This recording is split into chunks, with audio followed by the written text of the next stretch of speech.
이 시간 다 같이 일어나셔서 오늘 우리에게 주신 말씀 같이 읽겠습니다. 우리에게 주신 말씀은 사도행전 4장 32절부터 5장 11절까지 말씀입니다. 이 말씀 통해서 살아계신 하나님의 음성을 다 함께 들을 수 있길 바랍니다. 32절부터 37절까지 말씀을 먼저 읽도록 하겠습니다. 믿는 무리가 한 마음과 한 뜻이 되어 모든 물건을 서로 통용하고 자기 재물을 조금이라도 자기 것이라 하는 이가 하나도 없더라. 사도들이 큰 권능으로 주 예수의 부활을 증언하니 우리가 큰 은혜를 받아 그 중에 가난한 사람이 없으니 이는 밭과 집 있는 자는 팔아 급한 것의 값을 가져다가 사도들의 발 앞에 두매 그들이 각 사람의 필요를 따라 나누어 줌이라. 구불에서 난 레위족 사람이 있으니 이름은 요셉이라. 사도들이 일컬어 바나바라 번역하면 위로의 아들이라 하니 그가 밭이 있음에 팔아 그 값을 가지고 사도들의 발 앞에 두니라. 아멘. 네, 그 자리에 앉으시기 바랍니다. 가슴에 손 대고 제가 하는 기도 따라하겠습니다. 하나님은 나를 사랑하십니다. 나는 그 사랑 안에 있습니다.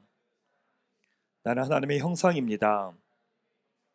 나는 하나님의 꿈입니다. 그렇게 살아갈 것입니다. 아멘. 네, 감사합니다.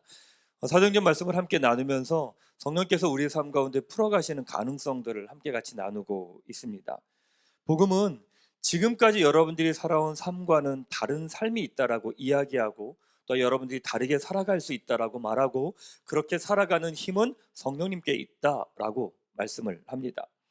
성령님이 우리의 아픔을 드러내고요, 만지십니다. 성령님이 우리의 언어를 바꿔가십니다. 성령님이 우리의 인생을 다르게 보게 하십니다. 성령님은 새로운 공동체를 만들어 가시고 성령님은 우리 인생을 주는 인생으로 만들어 가시고 성령님은 우리 인생을 담대하게 만들어 가십니다. 말씀을 들으면 왜 성령님이 만들어 가시는 가능성이지? 내가 생각할 때도 이거는 뭐 내 생각, 내 머리에서도 가능한 삶인데 이런 생각이 들기도 합니다. 근데 우리의 생각과 바람은 언제나 현실을 피하거나 공격하는 방식입니다. 그러니까 절망이 크면 희망을 꿈꾸게 됩니다. 죽음에 대한 불안함이 커지면 생명에 대한 욕구도 커집니다. 열등감이 커지면 더 열심히 노력을 하려고 합니다. 할 수 있는 것이 없어지면 더 무엇인가를 하고 싶어집니다. 그게 인간입니다.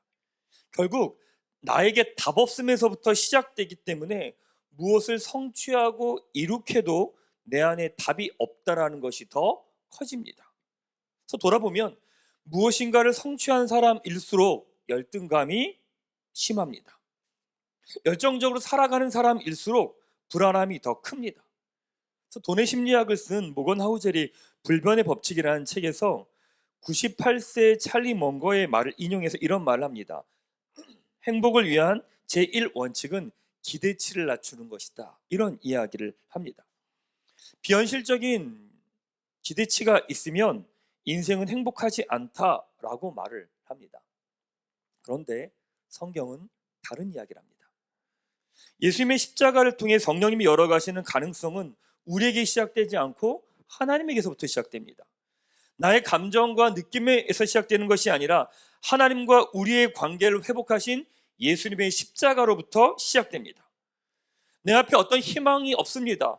절망밖에 없습니다. 하지만 복음 때문에 희망을 말하고 가능성을 말합니다. 불안함과 두려움에 붙들려 있습니다. 하지만 복음 때문에 하나님이 나를 지키고 계시고 보호하고 계심을 그래서 안전하다고 고백하고 선포하는 것, 그게 신앙입니다. 최근에 한 가지 사건이 있었습니다. 그 사건 때문에 제가 머리로 알고 있던 복음에 대해서 깊이 고민하고 다시 한번 생각하는 시간이었습니다. 그게 뭐냐면 자신 스스로도 답이 없다고 말하고 주변 사람들도 끝이라고 말을 하는 거예요. 난 답이 없습니다. 더 이상 길이 없습니다. 소망이 없습니다. 라고 말을 해요. 근데 거기서 목사님 저는 뭐라고 말을 해야 될까요? 그래요, 답이 없어. 이렇게 말할 수 없잖아요. 목사님 저는 뭐라고 말을 해야 되면 아니라고, 끝이 아니라고, 희망이 있다고, 기대할 게 있다고, 소망이 있다고 말해야 되잖아요. 그렇지 않나요? 목사님 그렇게 말을 해야 되는 사람입니다. 상대가 너무 힘들어하니까, 너무 힘들어하면서 너무 단호하게 뭐라고 말하면 끝이라고, 기대할 게 없다고 라고 말을 하는 거예요. 저도 더 단호하게 말하면 아니라고, 기대할 게 있다고, 꿈을 꾸라고, 소망을 품으라고 이렇게 이야기하는 거예요. 그러고 말하고 난 다음에 집에 돌아와서 제 마음이 다운되기 시작하는 거예요. 왜 그러냐면 내가 보기에도 답이 없는 거예요. 내가 보기에도 희망이 없는 거예요. 그렇게 말하고 난 다음에 제 마음이 같이 다운이 되는 거예요. 근데 그러고 나와서 집 앞에 있는 길을 산책을 이렇게 하는데 제 마음이 3시간, 4시간 계속 다운이 되더라고요. 제가 보기에도 답이 없고 기대할 게 없었거든요. 그러면서 깨달은 게 있습니다. 그게 뭐냐면 복음으로 사는 사람은 언제나 가능성과 희망과 기대를 말할 수밖에 없다는 거였어요. 세상은 말이 안 된다고 말합니다. 바보 같다고 말합니다. 희망 고문이라고 말합니다. 근데 복음으로 사는 사람은 어떤 경우에도 가능성을 말하고 희망을 말하고 생명을 말하고 회복을 말합니다. 왜냐하면 우리는 복음으로 하나님을 누리며 살아가는 사람들이기 때문입니다. 우리의 생각을 말하는 사람들이 아니라 하나님의 예수님을 통해 이루신 그 사건을 기초로 말하는 사람들이기 때문에 그런 거예요. 내 머리로는, 내 이성으로는 소망이 없습니다. 기대할 게 없습니다. 답이 없습니다. 맞습니다. 내 이성은 그래요. 근데 우리는 우리 이성으로 사는 사람들이 아니에요. 여러분, 우리는 누굽니까? 하나님을 누리며 사는 사람들입니다. 하나님의 공급하심을 받으며 살아가는 사람들입니다. 하나님의 일하심을 바라보며 사는 사람들입니다. 하나님의 복을 누리며 사는 사람들입니다. 그러기에 우리가 할 수 있는 말은 뭔지 아십니까? 어떤 상황에서도 가능성을 말하고 희망을 말하고 기대를 말하고 꿈을 말하고 소망을 말하는 사람들이 바로 우리라는 거예요. 그러게 복음 때문에 사도 바울이 이런 고백을 하잖아요. 빌립보서 4장 13절 같이 한번, 너무 유명한 말씀이죠. 읽겠습니다. 시작. 내게 능력 주시는 자 안에서 내가 모든 것을 할 수 있느니라. 아멘. 이 고백을 할 수 있는 이유는 지금의 상황을 풀어가는 힘이 나에게 있는 게 아니라는 이야기예요. 나에게 있는 게 아니라 누구에게 있느냐? 바로 하나님께 있다라는 고백이에요. 사랑하는 여러분, 여러분의 상황과 현실에 눌리지 마십시오. 여러분의 이성과 생각에 갇히지 마십시오.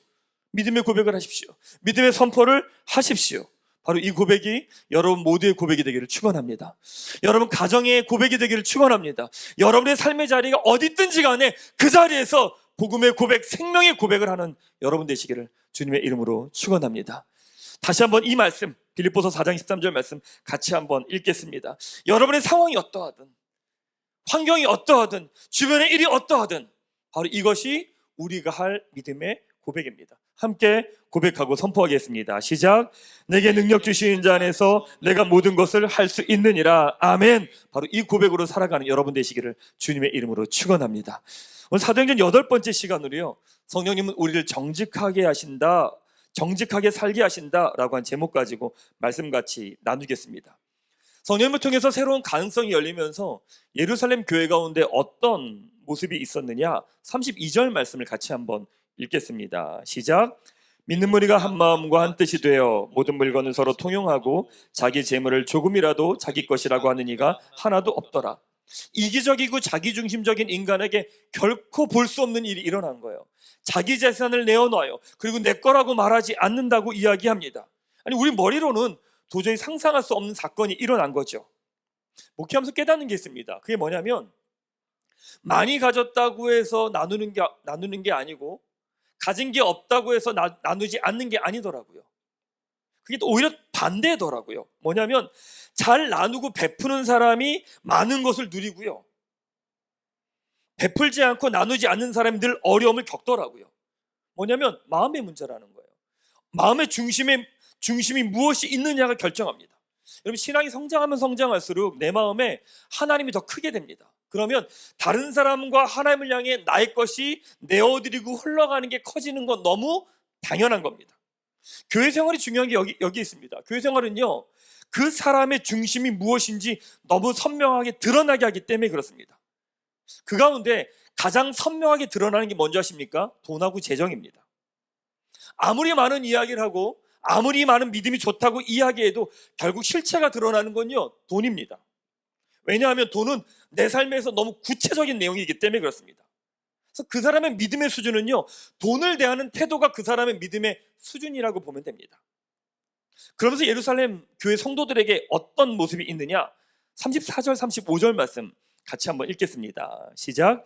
그 중에 가난한 사람이 없으니 이는 밭과 집 있는 자는 팔아 그 판 것의 값을 가져다가 사도들의 발 앞에 두매 그들이 각 사람의 필요를 따라 나누어 줌이라. 성도들에게요, 가난한 사람이 없어졌다는 거예요. 왜냐하면 자기에게 밭과 집이 있는데 그걸 팔아서 사도들의 발 앞에 내어두니까 사도들이 필요한 사람들에게 이렇게 나눠줬다는 이야기입니다.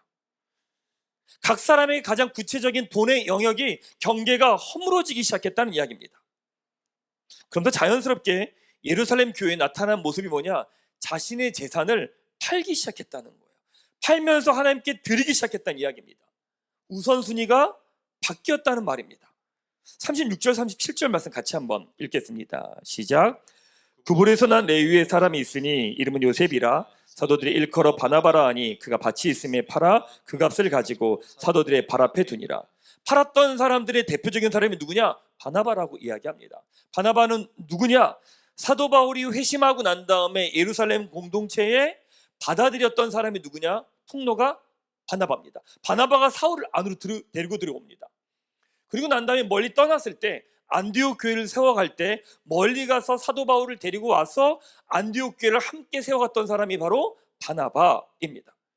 이방인들에게 복음이 전해지는데 결정적인 역할을 했던 사람이 바나바죠.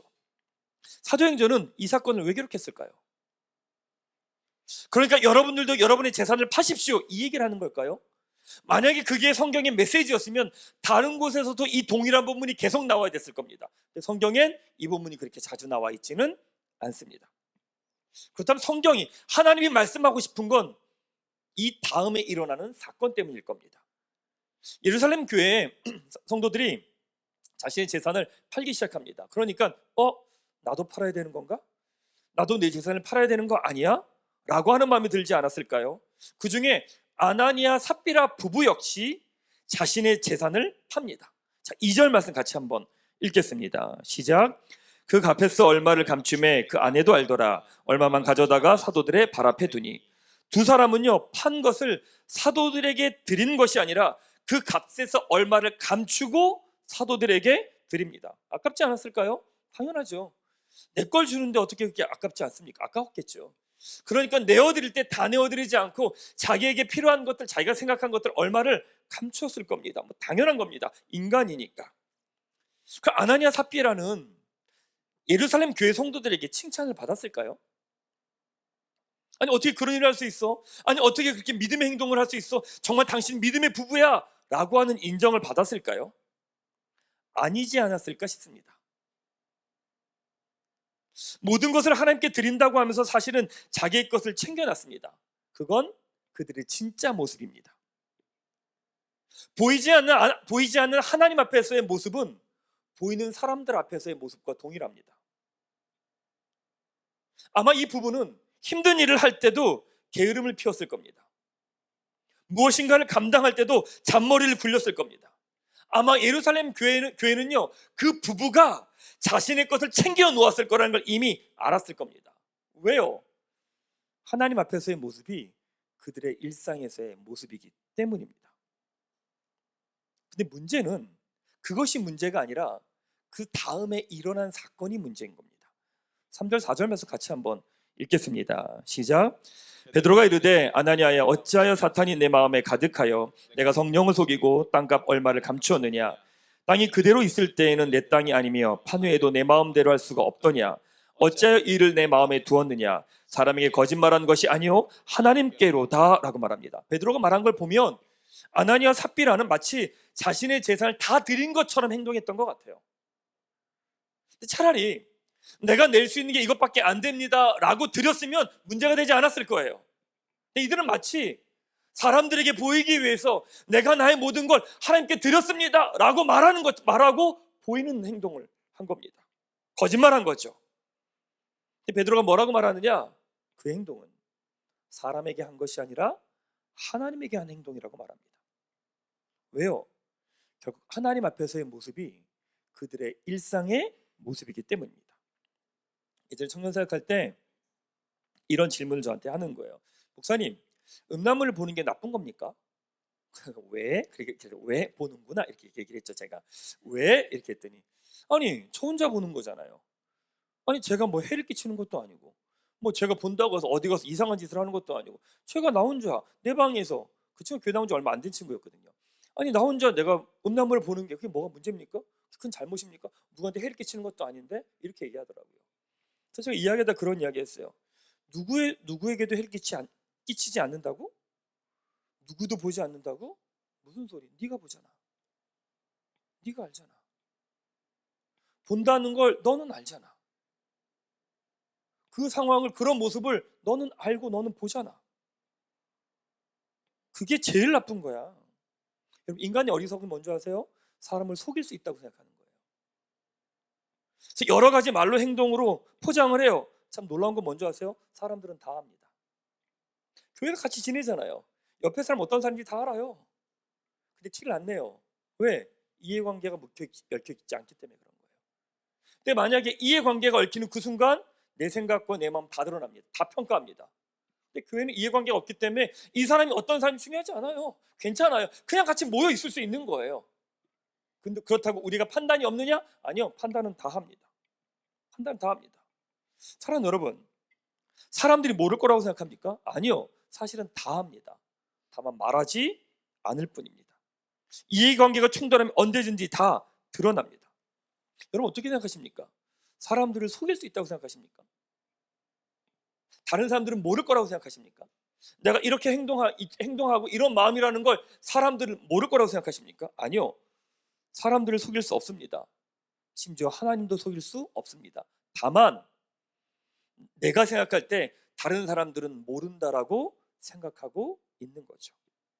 사랑하는 여러분, 오늘 말씀 나누면서 여러분의 삶을 좀 되짚어 보십시오. 다른 사람들을 속이고 있는 게 있다면 버리십시오. 사람들에겐 좋은 비밀이 있고 나쁜 비밀이 있습니다.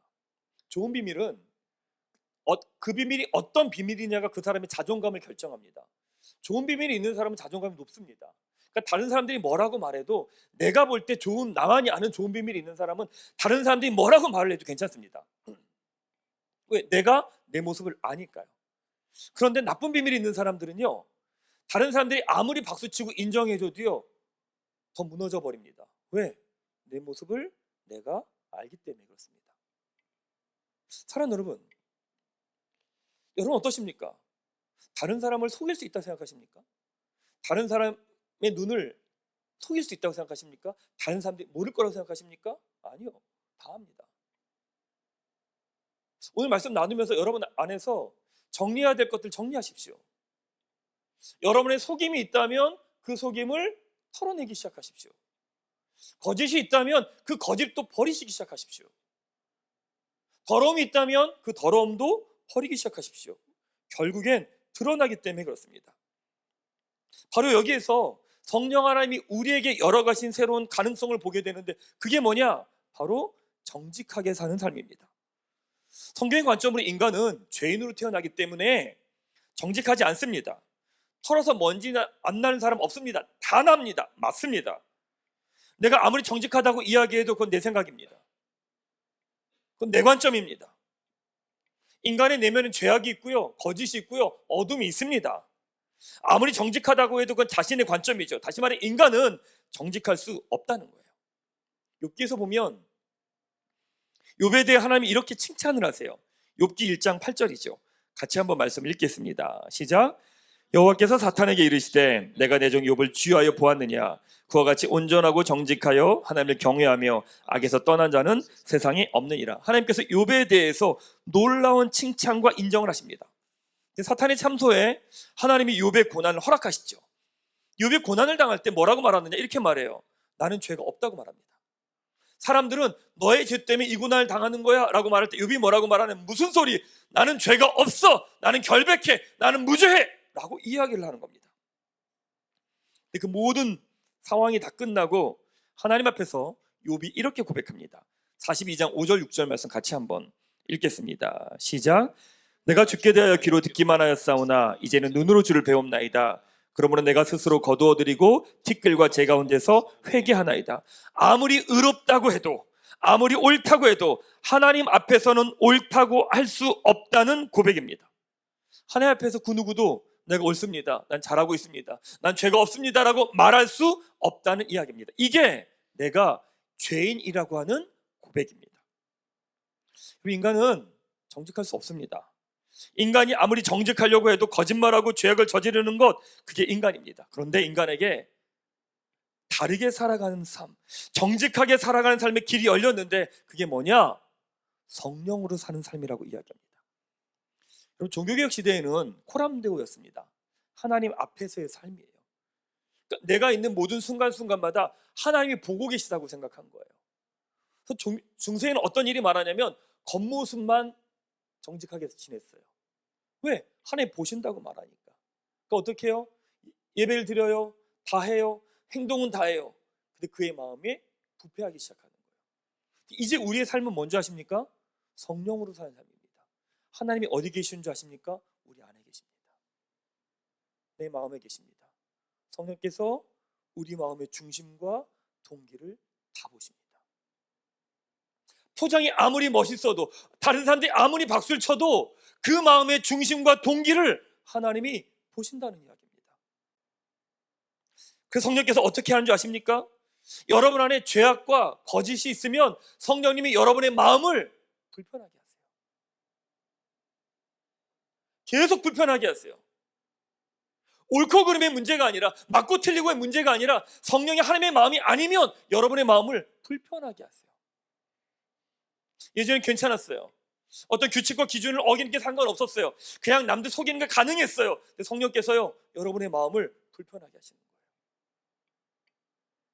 얘네 다른 사람하고 말다툼하다가 상처를 줘도 괜찮았어요. 네가 잘못했으니까 내가 이렇게 말하는 게 당연해 라고 말했어요. 근데 이제는 불편하기 시작한 거예요.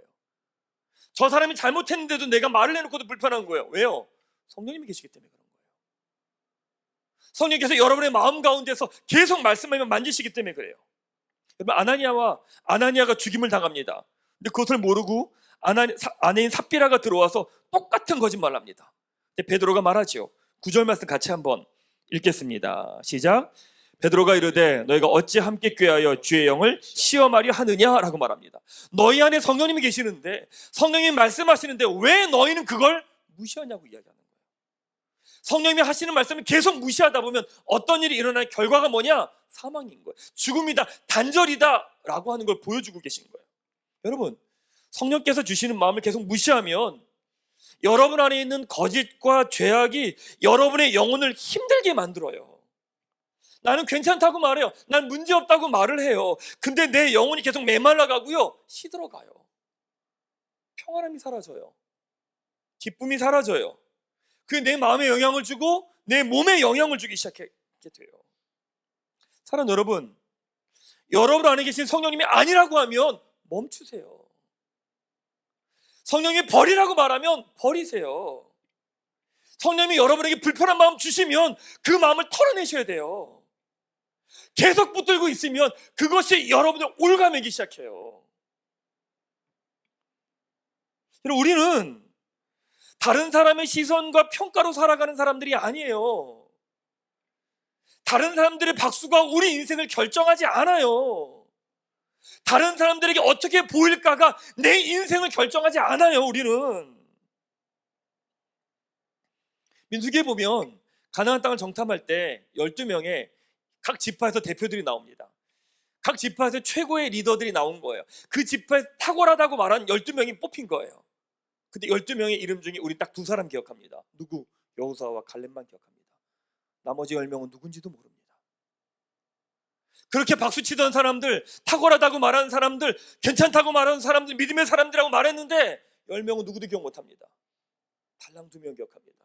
여호수아와 갈렙입니다. 사랑하는 여러분, 우리의 삶을 정돈해 가셔야 됩니다. 우리 안에 계신 성령님을 기준으로 여러분의 삶을 풀어가기 시작해야 됩니다. 맞고 틀리고 옳고 그르고의 문제가 아니라 때로는 이럴 때가 있어요. 객관적으로 문제가 없어요. 문제되지 않아요. 근데 성령께서 계속 내 안에 불편함을 주세요. 그런 일이 있어요. 아니, 이 상황에서 내가 이렇게 하고 이 행동을 취하는 게 문제되지 않아요. 당연한 거예요. 나의 권리기도 해요. 근데 성령께서 계속 마음을 불편하게 하시는 거예요. 명절 기간에 음식점에 갔어요. 가족들끼리 다 같이 음식점에 갔어요. 음식을 먹고 주문하고 막 이제 그랬는데 그 음식점에서 하시는 분들이 너무 바쁘셨는지 뭐 하는지 모르지만 너무 성의가 없으신 거예요. 성기가 없으신 거예요. 그럼 자연스럽게 그냥 여기 좀 챙겨주세요라고 해서 그분들 불러가지고 이야기를 하는 거예요. 그건 저의 권리 아닌가요? 아니에요? 예, 되게 불쌍하게 동의를 구하는 거예요, 여러분들에게. 이거 제 권리 아닌가요? 아니, 음식 먹으러 갔으니까 제 권리잖아요. 이거 당연한 권리예요. 그리고 제가 여기요라고 말하는데 성령께서 뭐라고 이런 말씀하시는 거야. 스탑 이러시는 거예요. 아니, 나 먹어야 되는데. 다시 들려고 하니까 제 마음에 뭐라고 말씀하시면 스탑 이러시는 거예요. 하지 말라고 하시는 거예요. 가만히 있었어요. 한 5분 기다렸나? 돌아보고 그 생각했어요. 이거는 제가 얘기하는 건 당연한 거예요. 이거는 제 권리거든요. 맞는 거거든요. 근데 하나님 뭐라고 어떤 마음 주냐면 멈추라는 거예요. 맞고 틀리고의 문제가 아니라는 거예요. 옳고 그름의 문제가 아니라는 거예요. 하나님께서 멈춰라고 하시면 멈춰야 되는 거죠. 사랑하는 여러분, 성령께서 여러분 안에서 여러분의 마음에 불편하게 하는 것들, 불안하게 하는 것도 있다면 여러분들 털어내셔야 돼요. 우리는 본질적으로 정직할 수 없어요. 근데 우리의 정직이라고 하는 새로운 삶은 무엇이냐면 성령께서 우리의 삶을 정결케 해가세요. 어떻게? 우리의 마음을 불편하게 하세요. 계속 그걸 숨겨요. 그리고 내 걸 지키겠다고 계속 몸부림을 쳐요. 그러면 그럴수록 내 영혼은 피폐해지고 메말라가요. 말씀을 정리 한번 해봅시다. 요즘 매일 성경 말씀 묵상하고 있습니다. 요즘에 나오는 인물 중에 가장 독특한 인물이 누구냐면 예후입니다. 하나님께서 엘리사를 통해서 예후를 기름 부읍니다. 그 다음에 북이스라엘 왕으로 세우십니다. 예후가 아합의 집안 사람들 다 죽입니다. 다 몰살시킵니다. 그럼 또 뭐라고 말하면 이렇게 말해요. 여호와를 향한 나의 열심을 봐라! 이렇게 이야기해요. 근데 그 말씀을 보면서 그런 생각이 드는 거예요. 이게 자기 열심일까? 하나님 열심일까? 참 어려워요. 한 사람이 신앙을 봐가지고는 알 수 없어요. 누군가를 평가하는 거 진짜 어려워요. 겉모습만 가지고 누군가를 평가하고 말하는 건 되게 어려워요. 왜? 그만의 사연이 있을 수 있고 그 마음의 중심이 있고 그 사람의 삶의 모습이 있을 수 있으니까. 근데 분명한 건 뭐냐면 우리 안엔 성령님이 계신다는 거예요. 목회를 쭉 해나가면서 그냥 인생의 최종적인 목적? 목표가 있어요, 저한테는. 그게 뭐냐면 이겁니다. 삶의 마지막 순간에 내 아내와 아이가 저를 존경했으면 좋겠어요. 표정 보니까 말도 안 되는 소리를. 아내가 저를 존경했으면 좋겠고 아이들이 저를 존경했으면 좋겠어요.